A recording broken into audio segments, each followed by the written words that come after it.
গ্রামের ভেতর যাওয়ার পথে রিক্সা ভাড়া নিয়ে বাকবিতণ্ডায় জড়ায় এক দম্পতি। মুহূর্তে সেখানে হাজির হয় এক বাইক আরোহী। প্রশ্ন করা হয়, তোমরা কি বিবাহিত? বিয়ের ঠিক কি প্রমাণ আছে? নেই। কথা বলতে বলতেই টেনে নিয়ে গেল ঝোপে। এক এক করে ধর্ষণ করে জনিতে বরফ ঢুকিয়ে দিল তারা। তোলা হলো একাধিক নিউড ছবি, আর ভিডিও করে হুমকি দেওয়া হলো, মুখ খুললেই কিন্তু হুম সেসব ছবি ছড়িয়ে দেওয়া হবে সোশ্যাল মিডিয়ায়। শব্দ করার সাহস নেই, পুলিশ নির্বিকার, কারণ দাদার অঙ্গুলি হেলনে চলে সব। তাই দাদাই তো বলে দিয়েছে, যে মেয়েটাকে পছন্দ তুলে নিয়ে আয়, যা খুশি কর। ওই ঘরে তো সবই দেওয়া আছে, অফুরন্ত মদ, মাংস, ক্যামেরা। গ্রাম থেকে পছন্দ মতো মেয়েদের তুলে নিয়ে আসা হতো, ধর্ষণ করে ঘটনাকে ক্যামেরাবন্দি করা হতো যাতে মেয়েটি মুখ না খোলে, আর মুখ খুললেই খুন, নয় ফের গণধর্ষণ, কিছুটা নতুন স্টাইলে। এই বাংলার বুকে এমন একটা গ্রাম যেখানে দিনের পর দিন ধর্ষিত হচ্ছে মেয়েরা, রাত নামলেই জোর করে তুলে নিয়ে যাচ্ছে এলাকার দুষ্কৃতী। গ্রামের এমন কোনো বাড়ি নেই যে ঘরের মেয়েরা ধর্ষিত হয়নি। ধর্ষণ করে ফেলে রেখে আসা হয় বাড়ির দরজায়, আর নেশা একটু বেশি চড়ে গেলে খুন। 2 বছরে অফিসিয়ালি 33 জন, আর আনঅফিসিয়ালি 100-রও বেশি মেয়েকে ধর্ষণ আর 12 জন মেয়েকে খুন করা হয়। চারিদিকে শুধু আতঙ্ক আর হতাশা। রাতারাতি সেই গ্রামের নাম হয়ে যায় ধর্ষণ গ্রাম। ভাবলে অবাক লাগে, আমরা এমন একটা সমাজে বাস করি যেখানে শিক্ষা, সংস্কৃতির নানান বিষয় নিয়ে কিন্তু আমরা প্রতিবাদ করি। কিন্তু কি অদ্ভুত, যখন কোনো গ্রামের মেয়ে ধর্ষিত হয়, তখন আমাদের বিচার এবং প্রতিবাদ দুটোই এক পেশে হয়ে যায়। ইন্টারনেটের গতি, নেতাদের দলবদল, এমনকি পেট্রোলের দাম, কোনো কিছুই প্রতিবাদ থেকে আলাদা নয়। কিন্তু একটি গ্রামের মেয়ে যখন ধর্ষিতা হয়, তখন আমরা অবলীলায় বলি, কিন্তু গ্রামের মেয়ে, ধর্ষণ তো এ নিত্যদিনের ব্যাপার, ও আর এমন কি। কিন্তু সবাই যখন চুপ করে থাকে, তখন সেই ভিড় ঠেলে কেউ না কেউ একজন এগিয়ে আসে, আর সে চিৎকার করে বলে, অন্যায় যে করে আর অন্যায় যে সহে, দুজনেই সমান অপরাধী। তাই এর প্রতিবাদ হওয়া দরকার। আর এই প্রতিবাদী কণ্ঠস্বরের নাম হলো বরুণ বিশ্বাস, যার হাতে সেদিন কোনো বোমা ছিল না। প্রতিবাদের প্রতীক হিসাবে ছিল একটা কলম আর এক বুক ভরা সাহস। যে সাহসের উপর ভর করে নিজের জীবনকে বাজি রেখে সে প্রতিবাদ করেছিল গ্রামের মা বোনদের সম্মান রক্ষার্থে। না, সেদিন কোনো প্রশাসনিক ক্ষমতা বা সাহায্যও তিনি পাননি। পাননি কোনো মিডিয়া বা আমাদের মতন ইউটিউবারদের সহযোগিতা। তা সত্ত্বেও তিনি প্রতিবাদ করতে ভোলেননি। তবে এটা ঠিক, তার প্রতিবাদের উপর ভর করে সেদিন ঘুমিয়ে থাকা এক শুটিয়া গ্রামের মানুষ, তারা কিন্তু গর্জে উঠেছিল। সেই সংখ্যাটা 1 নয়, 2 নয়, হাজার হাজার। জেগে উঠেছিল ভয় শুটিয়ে থাকা একটা গোটা গ্রাম। কিন্তু তারপর দিনটা ছিল 2012 সালের 5ই জুলাই, বৃহস্পতিবার। ঘড়িতে সময় তখন 7টা 20।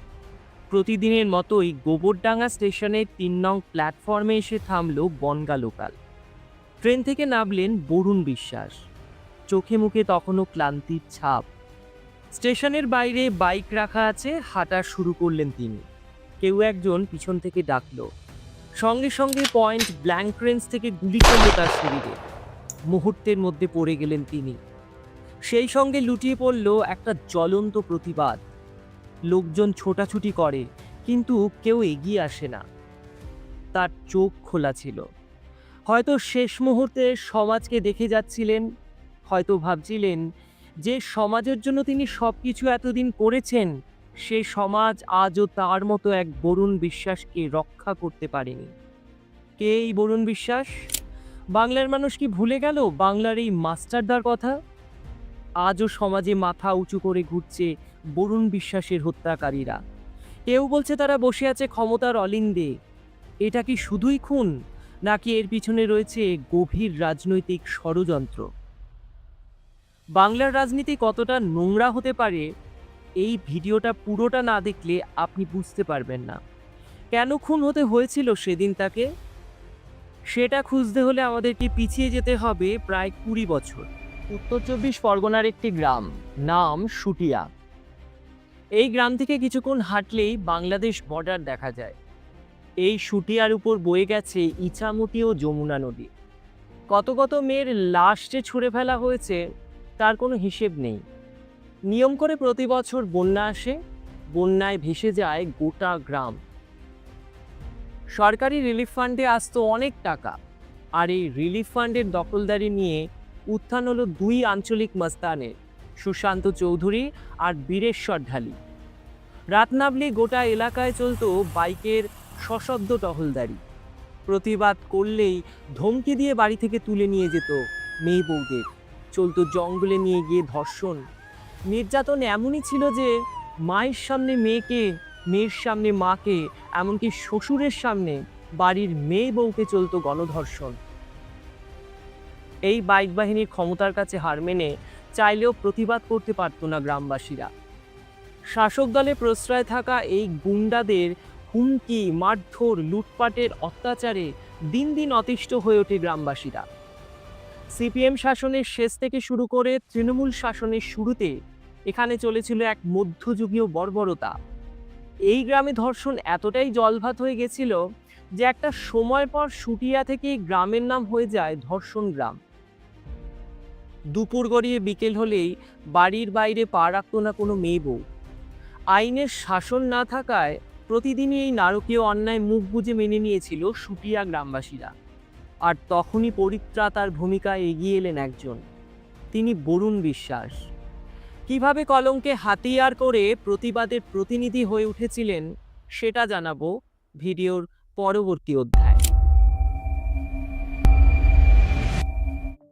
কলেজ ইউনিভার্সিটি থেকে পাশ করার পর সিভিল সার্ভিসে যোগ দেওয়ার সুযোগ আসে তার কাছে।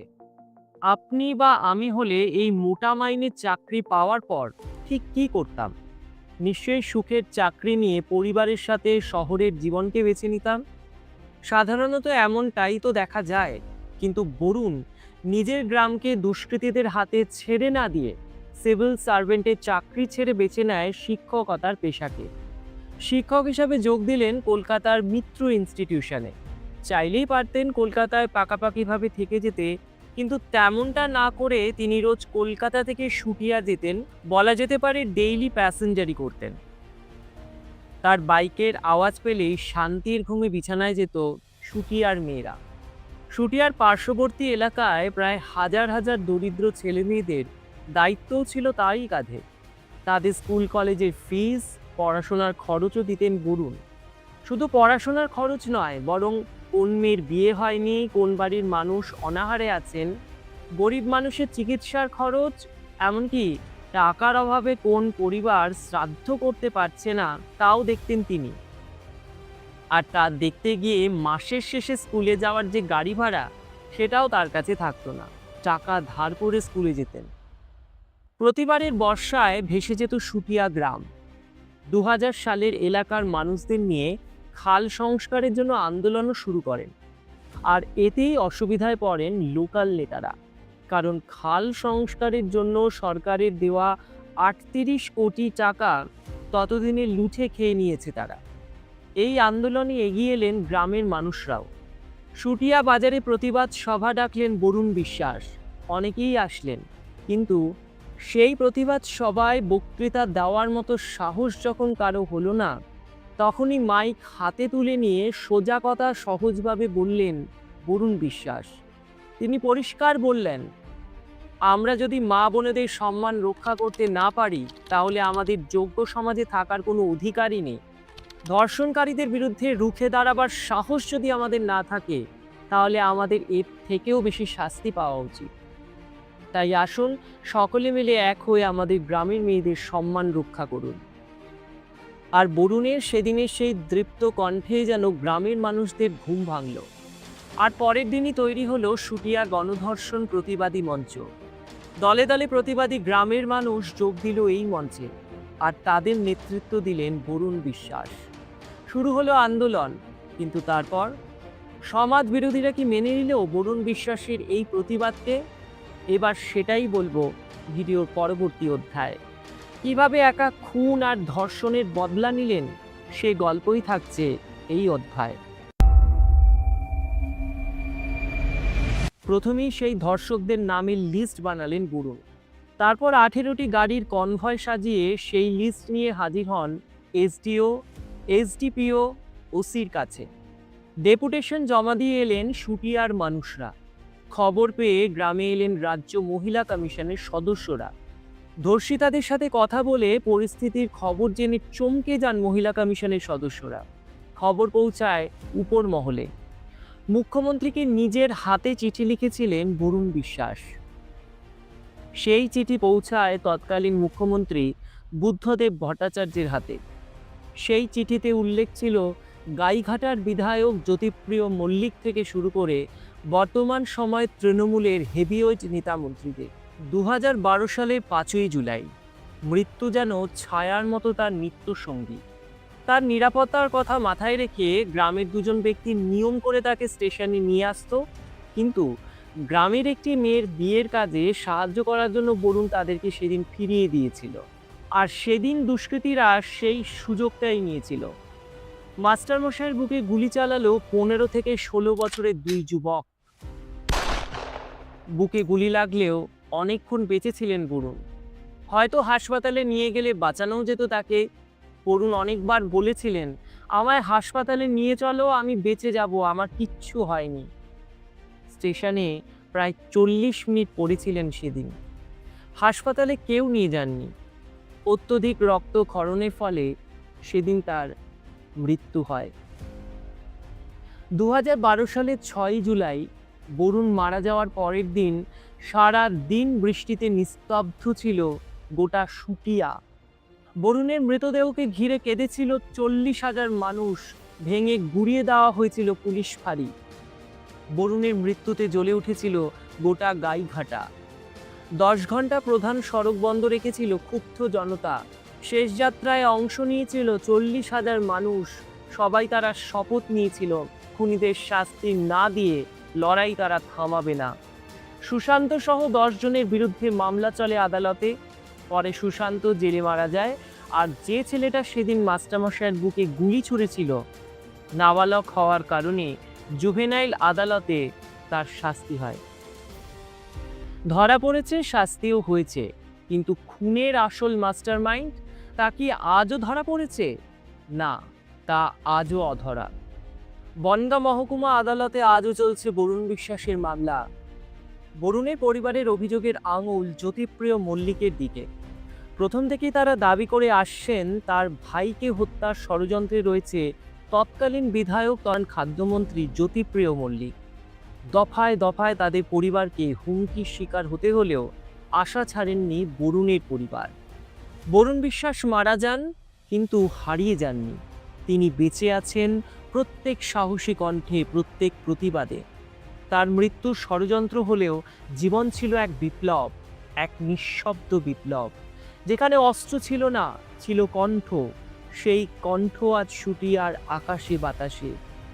আপনি কি মনে করেন যে প্রত্যেকটি পরিবারে একজন করে বরুণ বিশ্বাসের জন্ম নেওয়া উচিত?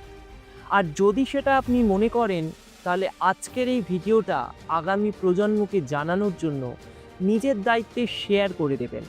আর হ্যাঁ, যদি কোনো শুটিয়ার দর্শক আমার এই ভিডিওটা দেখে থাকেন, অবশ্যই কমেন্ট সেকশানে জানাতে ভুলবেন না। আর ভিডিও সম্পর্কে আপনার যদি কোনো মতামত থাকে, সেটাও আপনি জানাতে কিন্তু ভুলবেন না। সবাই ভালো থাকুন, সুস্থ থাকুন। জয় হোক বরুণ বিশ্বাসের।